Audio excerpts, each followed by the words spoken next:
Shalom teman-teman, ketemu lagi dengan saya Madi Frans Tamba di dalam Logika Alkitab.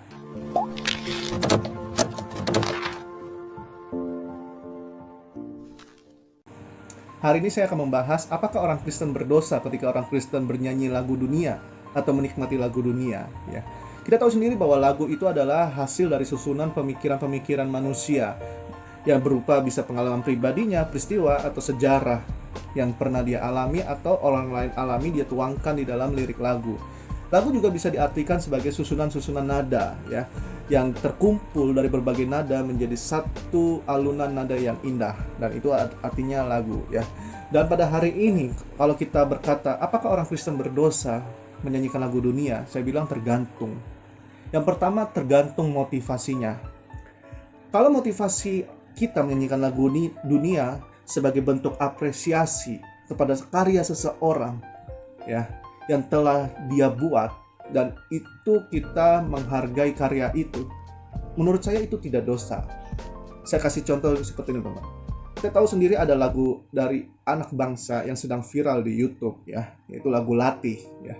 Lagu Latih ini kalau kita melihat susunan lagunya, bahkan dari video klipnya, musiknya ya, bahkan liriknya ya teman-teman, ketika kita melihat, ketika kita meneliti sama-sama, atau saya secara pribadi setelah melihat lagu itu, di dalam hati saya gini teman-teman, ini lagu keren, ini lagu banyak sekali unsur-unsur seninya. Yang pertama adalah di mana lagu di dalam lagu Latih ini dimasukkan seni Indonesia, ada tarian Jawa, ada tarian kuda lumping, bahkan sampai kepada ada bahasa Jawa di dalam lagu tersebut.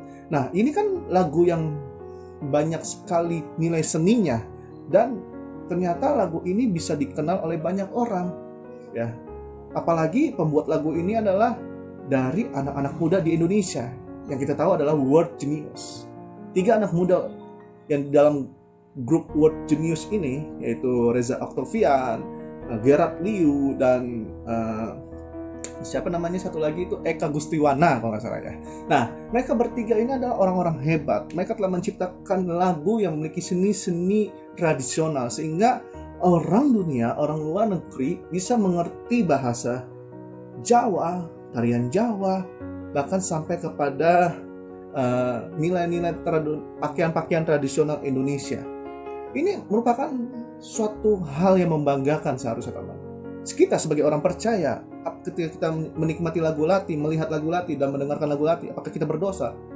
Tentu kalau motivasi kita sebagai apresiasi kepada lagu tersebut, itu tidak berdosa, sama sekali tidak berdosa. Bahkan kita menghargai karya seseorang, itu tidak berdosa. Karena itu pada hari ini, kita harus mengerti dulu motivasinya.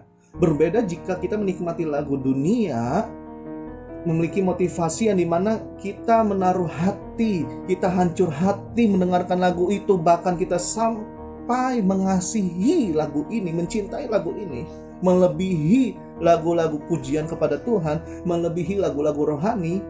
Itu hal yang salah. Karena itu pada hari ini tergantung motivasinya dulu.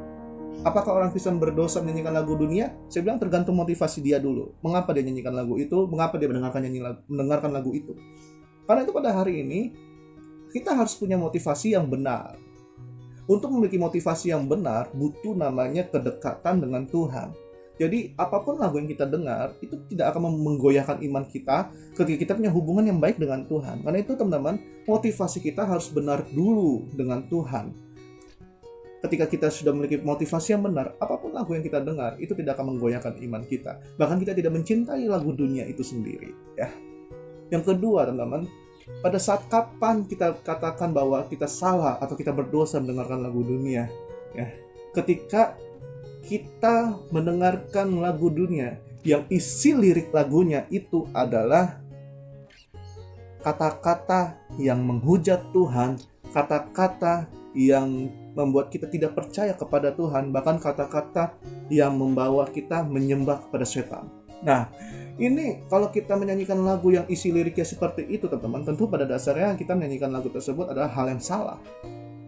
Kalau misalkan kita ambil lagi contoh lagu Latih, kalau teman-teman lihat lirik lagu Latih dari awal sampai akhirnya, bahkan ada bahasa Jawanya itu sendiri pun, yang dimana gambaran atau tujuan dari lagu Latih ini adalah sebuah hubungan yang menyakitkan, teman-teman. Sebuah hubungan yang menyakitkan antara pria dengan wanita, tetapi yang dirugikan yang di sini adalah lebih kepada ke wanitanya. Seharusnya hubungan yang penuh cinta, yang penuh bahagia, tapi wanita itu tidak mendapatkan itu di dalam hubungan dia dengan laki-laki. Tidak dapat. Karena itu dia disakiti, dia kecewa, sehingga membuat dia menjadi wanita yang bisa mengeluarkan sisi gelapnya dia. Makanya di dalam video klipnya ada wanita yang berubah menjadi wanita seperti setan, ya teman-teman. Tapi pada dasarnya itu menggambarkan bahwa dia sedang marah atas hubungan yang dia jalani sebenarnya, atas kepada seseorang yang dia cintai. Nah, kalau kita melihat lirik lagu seperti itu ya teman-teman, pada dasarnya kita bisa mengambil hal-hal yang positif di dalam lirik lagu Lati. Yang pertama teman-teman, tidak ada cinta manusia yang sejati, ya. Tidak ada hubungan manusia yang sejati. Seharusnya kita sebagai orang percaya mengerti bahwa kasih sejati atau cinta sejati itu hanya dari Yesus saja. Ketika kita mendengarkan lagu Lati, wah ternyata lagu ini menggambarkan sebuah hubungan yang menyakitkan antara pria dengan wanita. Kalau misalkan saya disakiti, saya bisa menjadi orang yang jahat. Itu kan lagu Lati seperti itu, teman-teman. Nah, kalau misalkan kita mengerti bahwa di dalam hubungan antar manusia atau cinta antar manusia itu tidak ada yang sejati, lalu cinta sejati itu dari mana? Saya mau jawab, dari Yesus. Karena itu pada hari ini teman-teman, jalinlah hubungan dengan Tuhan Yesus. Cintailah Yesus, karena Yesus sudah mencintaimu sebelum kita mencintai Yesus.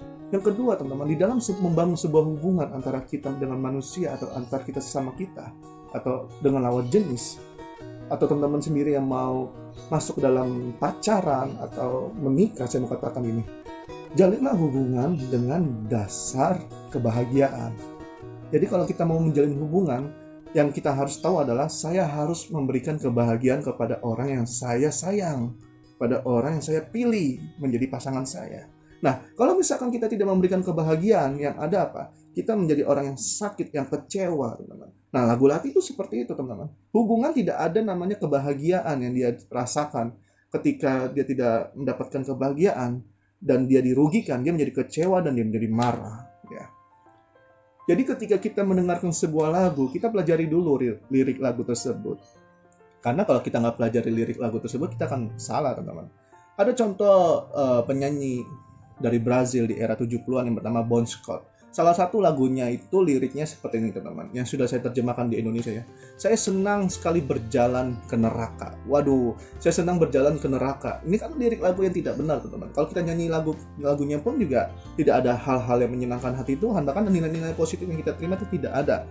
Yang kedua ada lagu dari Lady Gaga yang berjudul Yudas. Di situ dikatakan, aku mencintaimu Yudas, aku mencintaimu Yudas. Saya tidak tahu Yudas yang dimaksud Lady Gaga itu adalah Yudas Iskariot kah? Atau Yudas seseorang. Tapi pada dasarnya ketika kita mendengarkan lagu, ya, ketika kita mendengarkan lagu, apalagi lagu ini isinya adalah bagaimana kita harus mencintai manusia melebihi kita cinta kepada Tuhan, itu juga hal yang salah. Karena pada dasarnya masih banyak kok lagu-lagu rohani yang seharusnya lebih baik kita nyanyikan, kita dengarkan, ya. Karena lagu-lagu itulah yang membawa kita menyenangkan hati Tuhan. Ketika kita menyanyikan pujian-pujian kita kepada Tuhan, di situ kita bisa merasakan bahwa hadirat Tuhan itu bisa kita rasakan, teman-teman. Lagu dunia belum tentu menghadirkan hadirat Tuhan, teman-teman. Tapi menghadirkan kekaguman akan seni itu bisa. Tetapi kalau menghadirkan hadirat Tuhan, teman-teman, nyanyilah lagu-lagu rohani. Mari kita lebih semangat lagi menaikkan pujian-pujian kepada Tuhan, penyembahan-sembahan kita kepada Tuhan. Jadi ketika kita sudah memiliki hubungan yang dekat dengan Tuhan dan kita mau coba menyanyikan lagu dunia atau mendengarkan lagu dunia, itu tidak mempengaruhi iman kita, karena kita sudah memiliki kedekatan dengan Tuhan. Kiranya itu saja dari saya, Pastor Mandi Fastamba. Mari teman-teman, kita semangat memuji Tuhan. Gunakanlah otak kita untuk mengerti logika yang ada di dalam Alkitab. Shalom, Tuhan Yesus memberkati, sampai jumpa.